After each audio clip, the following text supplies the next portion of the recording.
అక్క పాస్పోర్ట్ ఎలా అప్లై చేసుకోవాలి అక్క అని చెప్పి అయితే మనల్ని ఒకళ్ళు అయితే అడిగారు. నేను కామెంట్ ద్వారా వాళ్ళకి చెప్తే వాళ్ళ ఒక్కరికే తెలుస్తుంది, ఇంకా తెలియలేని వాళ్ళు ఎవరైనా ఉంటే వాళ్ళకు కూడా తెలుస్తుందని నేను అయితే ఈ వీడియో పెడుతున్నానండి. మీరు ఆధార్ కార్డు పట్టుకొని వెళ్ళి ఈ సేవకి వెళ్తే ఈ సేవలోని మేము ఇలా పాస్పోర్ట్కి అప్లై చేసుకోవాలంటే వాళ్ళు ఇంకా ఏమైనా కావాలి అంటే కనుక ఆ కాగితాలు పట్టుకొని మీరు వెళ్తే ఆ పాస్పోర్ట్ అనేది అప్లై చేస్తారు. ఈ సేవలో మీకు ఫ్లాట్ అనేది వస్తుంది. మీకు ఏ ఊర్లో దగ్గరుంటే ఏ వైజాగ్ విజయవాడ ఎలా ఏ ఊరు మీకు దగ్గరలో ఉంటే కనుక ఆ ఊర్లో మీకు ఫ్లాట్ పలానా రోజు వస్తుంది.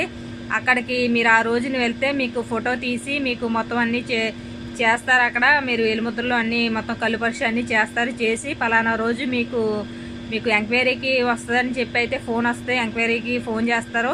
దాన్ని బట్టి మీరు వాళ్ళతో మాట్లాడుకొని ఎంక్వైరీకి అయితే వస్తారు. ఇంటికి ఎంక్వైరీ చేసిన తర్వాత మీకు ఇంటికి అయితే మీకు వచ్చేస్తుందండి. 15 రోజులు 1 నెల రోజుల లోపు మీకు ఇంటికైతే పాస్పోర్ట్ అనేది వచ్చేస్తుంది.